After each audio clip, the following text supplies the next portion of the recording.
Good morning, everybody. I hope you're all enjoying your morning, getting set up and ready to go. We're now going to move into the 4-step intervention model part 2, talking about, I don't know why it says step 3 and step 2 there. It should say step 3 and step 4. Volunteer engagement and transitioning expertise. We're going to have about an hour and a half for this. There will be an activity as well, so we'll be moving through the content and then handing it over to you guys to look at some ideas and efforts. And, you know, I just wanted to say personally, welcome to the last day of the first year of CivicSpark orientation. And I hope you guys are holding down the forts there in your 9 regions.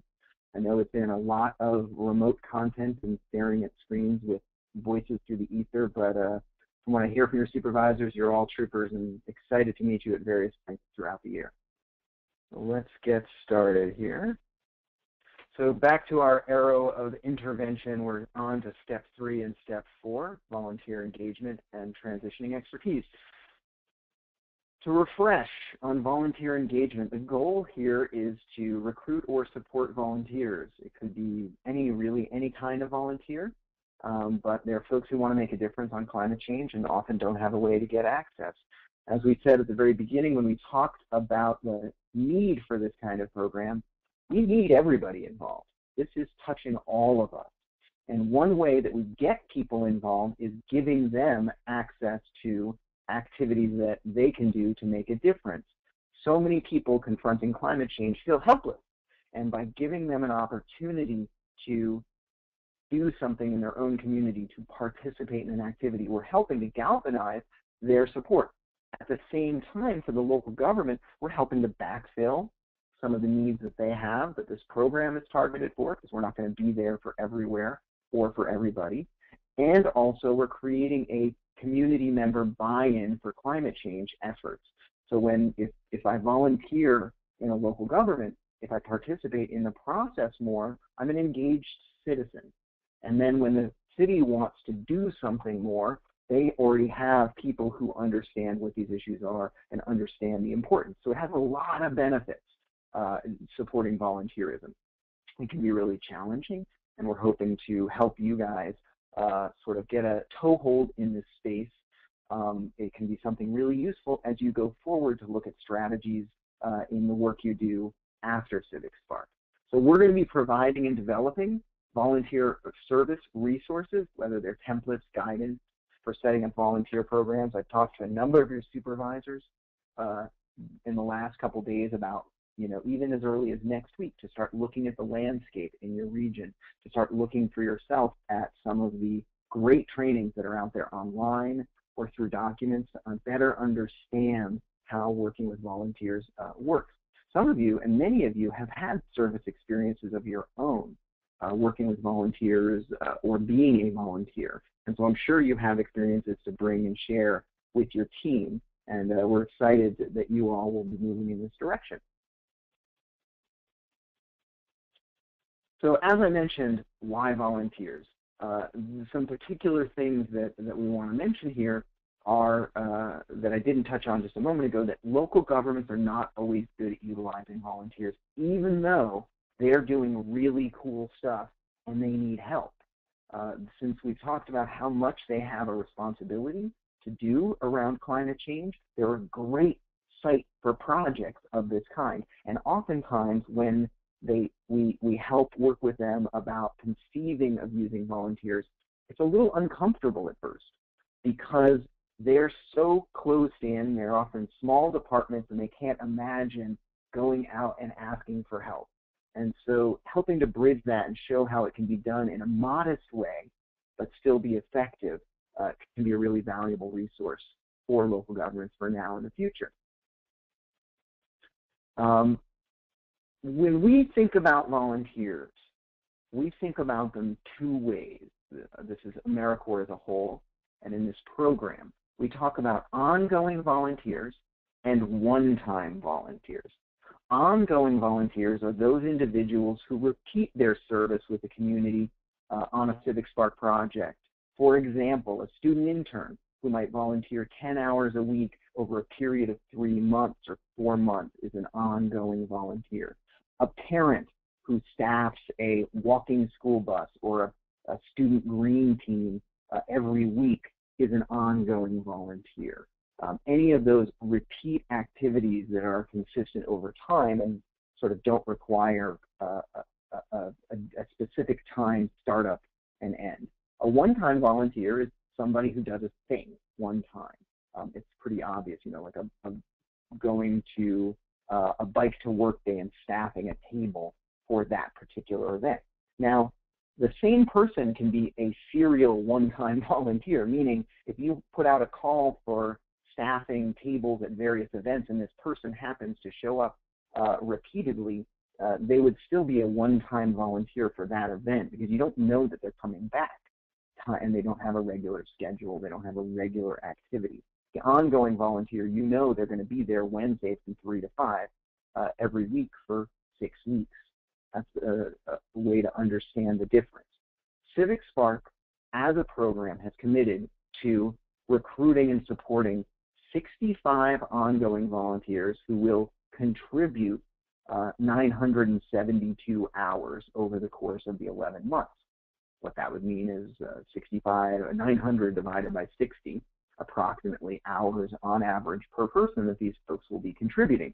We also have committed to recruiting 173 one-time volunteers who will, in aggregate, provide 345 hours of service. So it's interesting, you'll note there, less ongoing volunteers, more total hours. A larger number of one-time volunteers, lower total hours. Because your one-time volunteers, you get a lot of them, but they tend to serve 1 and 2 hours total. And so you can rack up the people, but not the hours, and vice versa with the ongoing volunteers. What's important to understand there is those numbers are very low for an AmeriCorps program with 50 people. There are programs that recruit hundreds and thousands of volunteers a year who have not that many more members than us. And the reason for this is because given our target, given the audience we're working with, we fully anticipate that not every one of you will actually get to the point of recruiting and engaging a volunteer. And I'll talk about that in a minute. You may be helping to set up the infrastructure instead that will let volunteers happen. So we purposely designed it to have a low total volunteerism target across the whole program. And that's another important piece to mention, is that this is program-wide. None of you have a specific target that you're aiming for.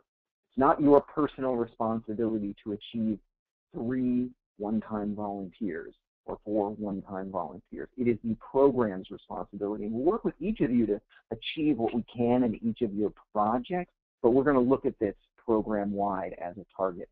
And in the past, in Climate Corps Bay Area, when we did that, we had like one person achieved almost all of our annual goals because she had a very specific large volume volunteer role in her agency, and some people achieved very little. So I don't want you to take this as a single person goal. We look at this program-wide. So the process that you will go through, and you all have your volunteer engagement guide in your binder, I believe. The process that you'll go through with each beneficiary that you work with is to look at what the organization already has around volunteerism. And you'll ask yourself, do they already have a program? If yes, your goal is going to be to build on or support projects that already exist, or programs or volunteer activities, by strengthening recruitment, so helping to increase their infrastructure or pipeline of volunteers into projects, or develop new projects or events or activities for volunteers to work on that may be more suitable to and dialed in with your kind of project. Ideally, volunteer engagement is really nicely integrated with your project scope. We're trying not to have this be a bolt-on separate activity where you go somewhere else and work with different people to add the volunteer component to your work. Ideally, your project, we can fit it in nicely there. And so you're going to look to say a lot of communities might have a broad external-facing volunteer program for community events. You might work with the people who do that to identify a way to bring more volunteers into climate protection activities specifically. So your department or agency may not be doing it even though their larger agency or organization does. And so you'll look to build those relationships. If you don't see that there is a volunteer program available to tap into, we're going to look to build something from the ground up. We're going to look to specifically work on what we're calling a Climate Fellows program. And your goal in this case will be to set it up and develop the infrastructure and establish some relationships and sort of give this to your project contacts and your beneficiary contacts so that they can do this in the future. It is not necessarily the case that you will actually recruit these fellows, these volunteer fellows, because it just may take too long to get the program set up. And if we give them a program that they can run with, that they can use in the future, that they feel good about, we're going to have a huge impact over time. So getting that set up is a big, big first step of increasing volunteerism in local government climate action efforts. And I will say, interestingly, I just had a conversation this morning with Susan, our supervisor from Los Angeles, and we're doing a number of projects with Los Angeles County, a huge agency, 100,000 people. And they don't really have any mechanism for working with volunteers in the departments that we're working in. And so something to note is it's not just a matter of scale, whether or not there are volunteer activities that are suitable and aligned. And so you may have a small city that has a robust volunteer program. You may have a larger city or agency that does not. So those are the two paths that you'll be exploring. In the one case where they do have a volunteer program, it's much more responsive and trying to figure out what you can do with what you have. In the second, it's much more proactive in that we will be providing some guidance and structure and resources to move down this path. Let me talk about each of those a little bit. So when building on existing programs, the process or approach, and this is like our gap assessment, it's a set of steps, but there's a lot of gray area in terms of what you're likely to encounter. So they're big brush steps that we're going to provide, and you will have to respond based on what you're actually seeing on the ground. And so this is more of a general guidance, but you will survey existing volunteer programs in the city. So, and I'm generally saying city, but I mean local government. I hope that you all know that. So you will look at what is already in place. Do they have a volunteer coordinator? Some cities do. Do they have a climate action relevant volunteerism going on? Do they have an existing process whereby volunteers are working on the kinds of projects with the people you are working with? You'll get the lay of the land in this space. You'll talk to folks. This is something that will come up in your gap assessment. It's something that will come up in our capacity assessment. So we'll have some information for you about what's already there. And you could also look around when you do the document review to find out, look at the city website, look at what's going on. And then you will, working with your local government staff through the gap assessment, determine the best fit and approach, right? So you're going to say, hey, it looks like you have a volunteer program that is already kind of environmentally focused, working through your Parks and Rec department. I propose that we meet with them and talk about how we can tap into some of the events they're doing and bring some volunteers into this water conservation project that we have going on. Great, that looks like a good idea. This seems to fit with what we're doing and consistent with what we're aiming for. And then you'll develop out a plan for that engagement that you'll, kind of be more of a detailed process that will fit into your overall project work plan. You'll document those activities through the volunteer logs that we talked about.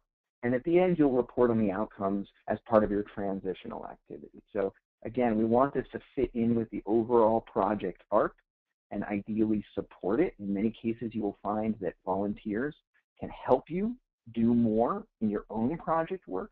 And if we can make that happen, great, all the better. We've given more value to the city. We've increased their capacity more than just you could do or your team could do.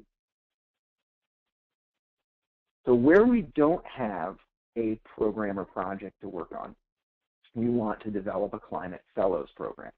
What we're calling a Climate Fellows program is the idea of recruiting longer duration, ongoing volunteers, specifically from, in most cases, college, university, high school programs that have an environmental theme.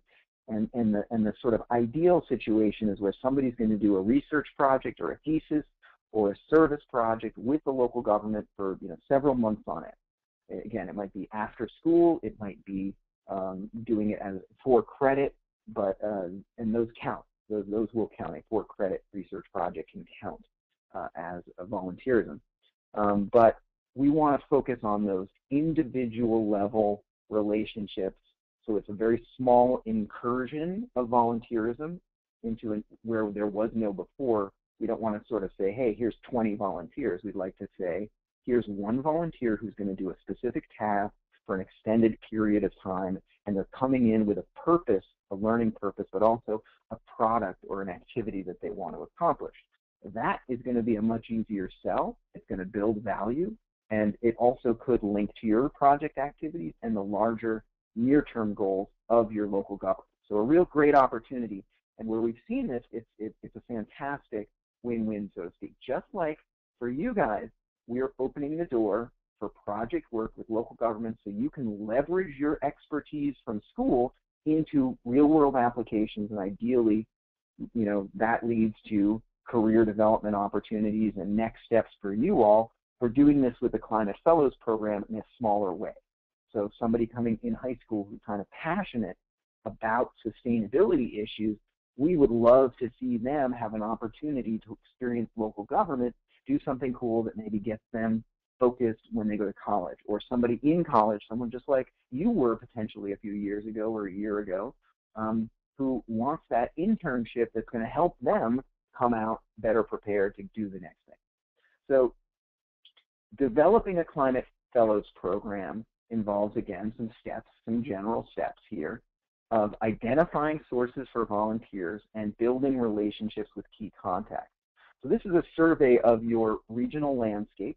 Where are the colleges nearby your beneficiary local government that have environmental programs, maybe have climate change programs, or the high schools, or the graduate programs, or even some NGOs in the region, and who are the people in those organizations who you want to build a relationship with to let them know you're helping to set this Climate Fellows program up. Professors are a great resource. If I'm teaching a class on society and environment, and somebody comes to me and says, hey, I want to create a way for your students who have to do a term paper to work with a local government staff person to make that term paper relevant and applicable to the local government, and also a really neat experience for the student. A lot of professors are going to be very, very grateful and also very open to that process. Same thing with some high school environmental programs. They may be looking, a lot of high schools have service requirements. And so this could be a great service requirement tied to environmental objectives, and you have to find out who's that go-to green high school teacher. And so that involves some research to identify those sources and to build those relationships with key contacts. Then you need to develop the infrastructure for the program. So a local government, if you just say, hey, I met a professor over at UCX, and they want to send you some students, that's no help at all, because the local government staff is like, great, now I've got to do all the work of getting the person in, figuring out what their project is, and da-da-da-da-da-da. So we want to develop the recruitment process so it's more turnkey, more straightforward and easy to do for the local government. So basically giving them a cookbook and a set of resources so that they can more easily take this on. This would involve things like an ad, a sort of generic ad in a Word format for this fellows opportunity that outlines what it is, how long it is, you know, da da da da da da. It also might involve interview questions. You know, okay, so I'm going to interview these people. Here's some great questions that we've seen, and we're going to compile some of these for you. Questions that are good to ask a volunteer coming in. If I've never worked with volunteers, I may not know how to go about talking to them about their role and what they're going to do. So that could be a piece. There's other resources that might go through this. Really just a flow chart of the process is going to be useful for this program. The other thing to know about, and this will come about through your conversations with these external contacts who may be a source for volunteers, is what kind of requirements do they have? If a professor is going to feed students in for a term paper, they're going to have certain content requirements or certain time requirements, and you're going to want to make sure that that's documented and available for the local government so they can say, this is a really good place to go. The other side, too, would be to spend some time to collect possible topical things or project ideas so that when you go out to these external sources, you're giving them places they can plug in. Then you'll customize all of these documents for this new volunteer, this new Climate Fellows program. In particular, something that most local governments, if they don't have this already set up, won't have is a volunteer handbook. Similar to your guidebook or other things you may have seen, it's important to say, here's how being a volunteer at this community organization works. Here's the steps in the process, here's your expectations, your responsibilities, and we will be developing, hopefully very soon, a generic version of that, that you will, when you do this, fill in the blanks in consultation with your local government folks. So, so that it'll have like a general goals, purposes, objectives, but you'll want to find out from local governments that you work with what kind of specific language they want to have in there. So then you've got the full package, right? You've got the resources, the contacts, the process, and so what you're going to do is provide some form of workshop or training to your local government staff on this program and say, hey, I've just given you everything you need to do to start from zero to get a program set up that should be relatively straightforward to operate, and you didn't have that before. Hooray, this is a great thing, and hopefully you can go forward and use it. Now, if you're in a deep, embedded, long-term project with this local government, you may get that set up relatively easily, and you may have time and bandwidth, and it may be appropriate for you to engage with some initial volunteers, and that would be great. We'd love to see that, but we don't necessarily require it when developing a Climate Fellows program. So the Volunteer Engagement Guide, has a number of elements that are meant to support this for you. It's a resource for you to use throughout the year, and it basically goes through the pieces that I just talked about: how to assess the volunteer opportunity, how to expand on volunteer service, how to develop a Climate Fellows program, and some information about best practices. We will be putting more resources online that are supplements, some of the templates that you'll be using if you develop a Climate Fellows program, links to some of the best practices out there, and videos and documents you might want to review. And so you will be working with your regional supervisor and project contact throughout the year to figure out the best approaches for each of your beneficiaries. Now, I can guarantee you're going to hit some walls with it. Some folks, mostly we front-loaded this concept that volunteers is something we do in this program. Most folks are on board, but some people are, when they kind of get down into it, and they say, I'm not sure how that's going to work. I don't know if that's right for me. We're going to do the best we can. I'm sure across the program as a whole, we will achieve our goals, and you will have a good experience in one or more projects, ideally with it. But this is one of those areas that we may reach some resistance, and we'll do our best. A couple things I'll say about volunteer best practices, and this is a huge topic that I hope you all will spend more time preparing for, because if you're specifically working with volunteers, it's a great thing to learn, and it is a skill set. If you are helping to inform and educate, there's my dog. I knew it would happen at one point during this training. Milo and Jasper are excited about something and trying to defend me from the invading hordes, and I hope that they stop very soon. So when working with volunteers, there are some really great strategies and skills, and it's not easy and natural for everybody.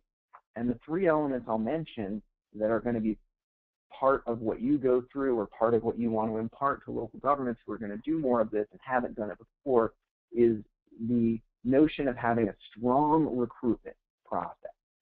It's important to just not throw open your doors and take whoever walks in the door and be thankful for everything they're giving you. Because we're doing complicated things, we're doing it in a public setting, and we have goals for this as well. And so setting up a recruitment process that makes it clear what we're hoping to get out of this relationship, because it's a relationship, and also what they can expect and the benefits that they get. That's really important so that it's a filter, it's a starting point, and you're setting common expectations up front. And that's going to make a huge difference. It's not enough just to ask for help and take what you get. Supervision is also as equally important to recruitment. When you get something set up, it takes time. Somebody, you can't just say, hey, come on in and go over there and do something, right? Just go make yourself busy somewhere or go unpack that box. I don't really have time for you. The more you set up a good supervision process, the better the opportunity and experience is going to be for that person, the more they're going to commit to it and give to it, and the more that you will get out of it as an experience. So it's really a two-way street. You really want to have a decent supervision structure, and that's frankly when those of you who do support volunteerism, actually work with volunteers, one of the assets you're bringing is the opportunity for a local government to give more supervision to their volunteers through you. So if I was going to do, let's say, a greenhouse gas inventory, and if I knew I needed help with it, and I'm really busy and I can barely do it myself, or maybe can't even, and I bring in 3 or 4 volunteers, I've got to then provide them guidance every day. Oh my gosh, now it's just become this nightmare because I have to tell people what to do as well as get the work done, and I'm completely frazzled. So you're now in there, your project involves this greenhouse gas inventory, and you have the time and bandwidth to set up a structure and a supervision. So that now you're really giving your local government support because you're both expanding that scope of what they can do and being that interface with the volunteer. And then recognition. It's really important to honor the work that somebody is giving to a community.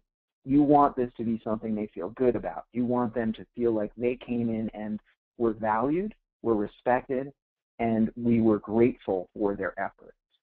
So you want to figure out what that's going to look like, whether it's having the local governments recognize them in a public way, whether it's making sure you have a transition at the end of this volunteer activity, some way that you really help respond to that work so they keep coming back.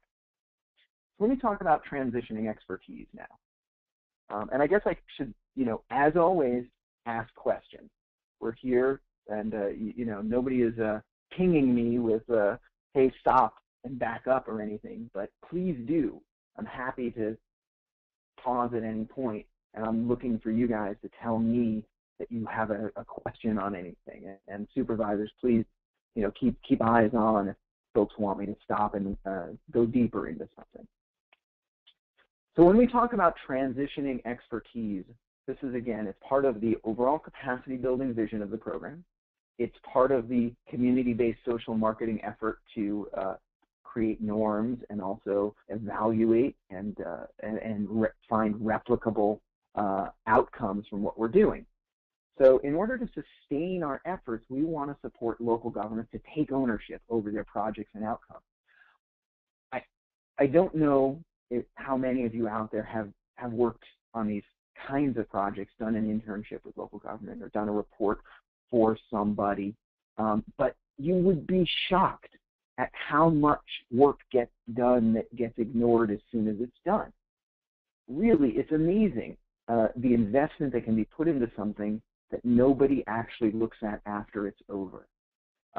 So we want to try and ameliorate that. We would like to see more ownership and more excitement about the outcomes and the efforts that they've invested in through you and through CivicSpark, and that we know they care about, right? So we're going to try and support this transition by not just handing over whatever the project is or shutting down our laptops and saying goodbye when there are when the project's over. All right, so I am getting a question, and the question is, are there good examples or case studies on a similar program? Are you talking about volunteer programs and good examples or case studies of similar Climate Fellows programs?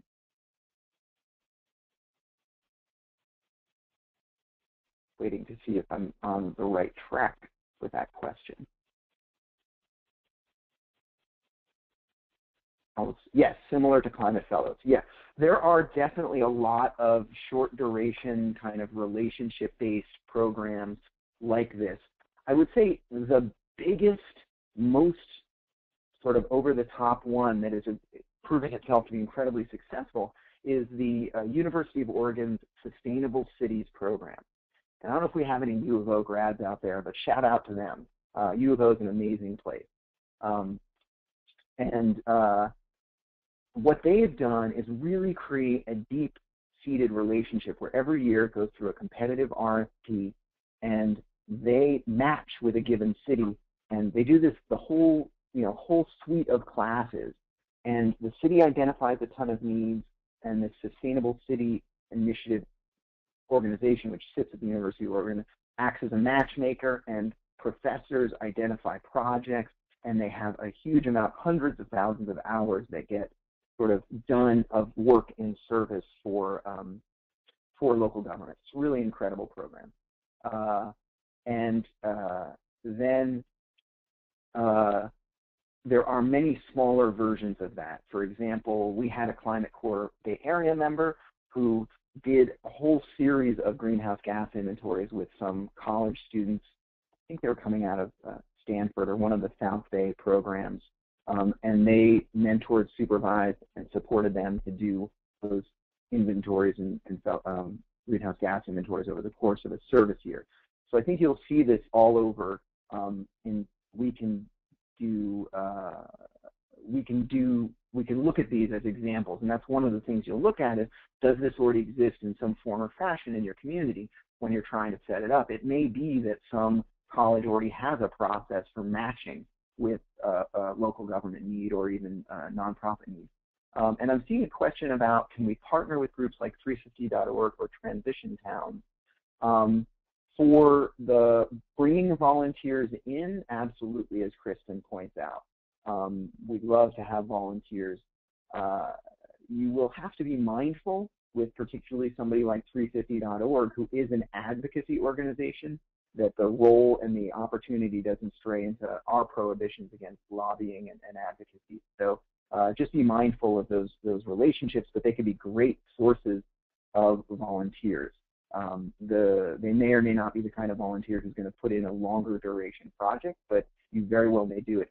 Another thing to mention about these kind of Climate Fellows programs, they don't have to be working in the local government physically. So if I'm doing a project, especially a research project for a local government, if it's part of a class, you could be coming in once a month to report and meet with them. So that's also a way that it reduces the burden on the local government. So let's go back to transitioning expertise.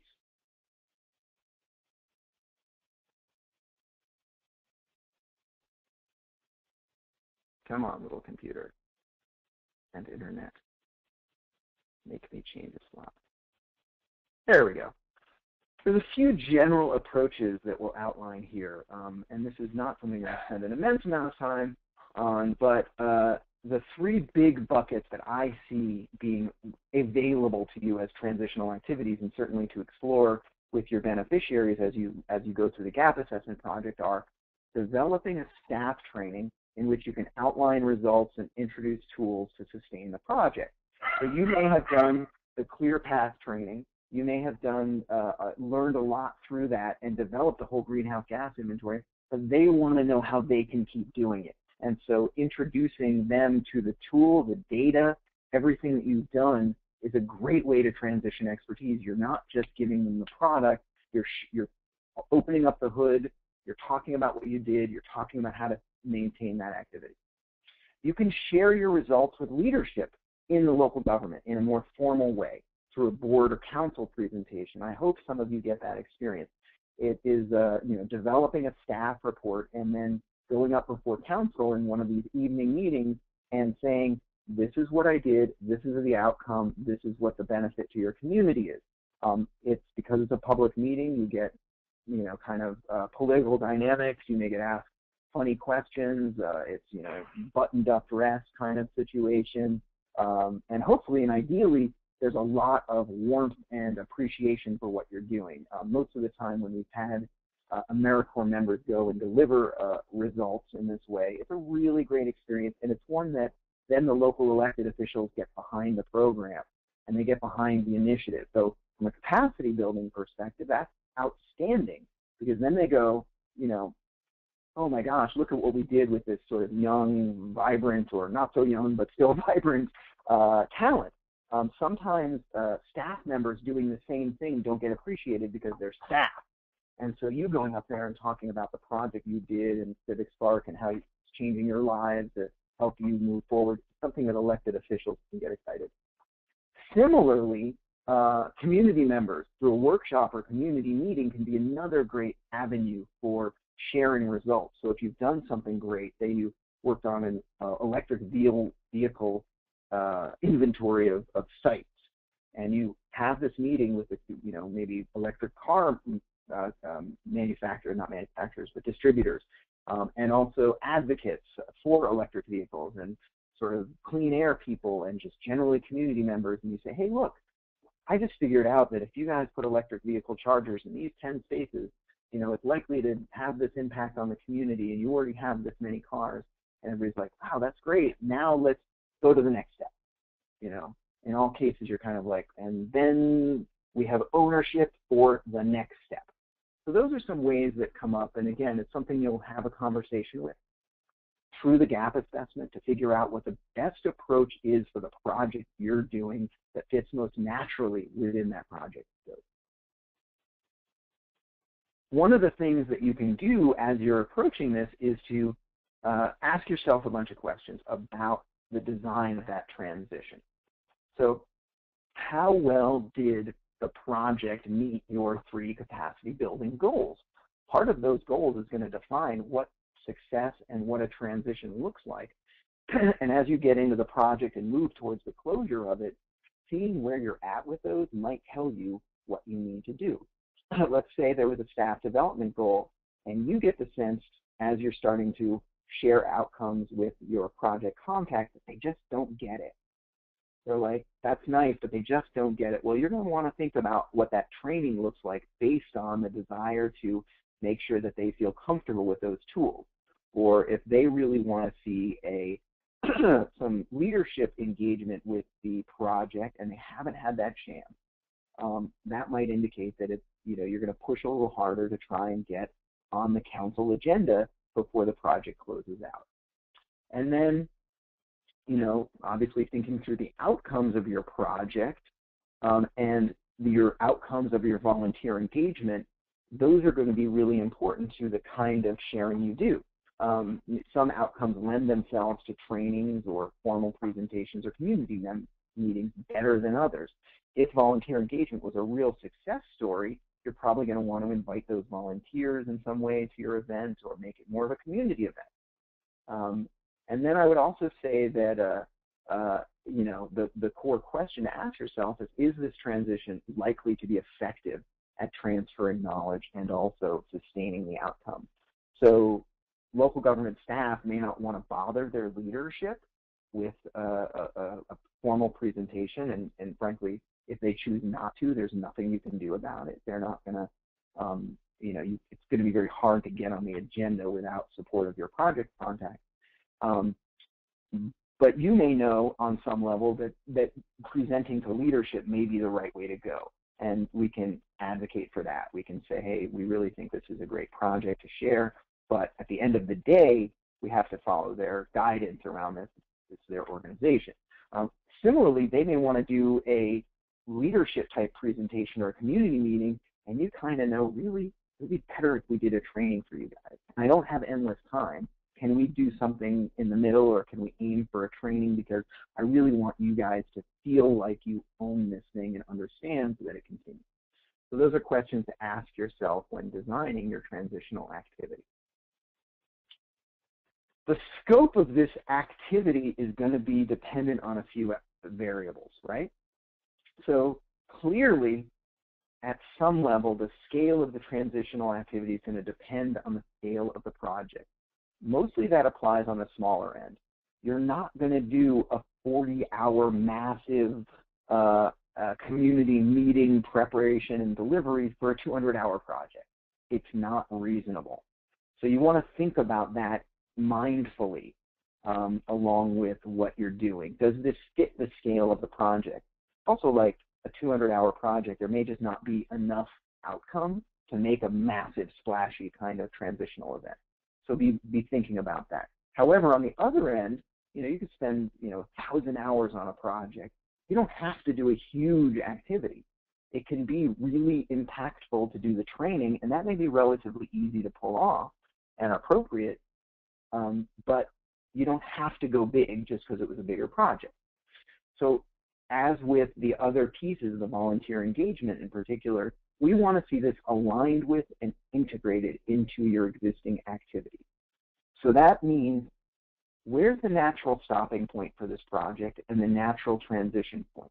Is there a point, a place, a result at which it makes sense to hold a training and your project contacts, your beneficiaries, will feel like, great, this is a good time to do this? If you get to a particular point, with the example I used, the EV readiness campaign, when you finish that, if you've worked with a bunch of stakeholders through that process, and you now have the opportunity to bring them all together for a meeting to talk about the next steps, then that fits nicely. You don't want to make this oddball, again, bolt-on thing that doesn't make sense.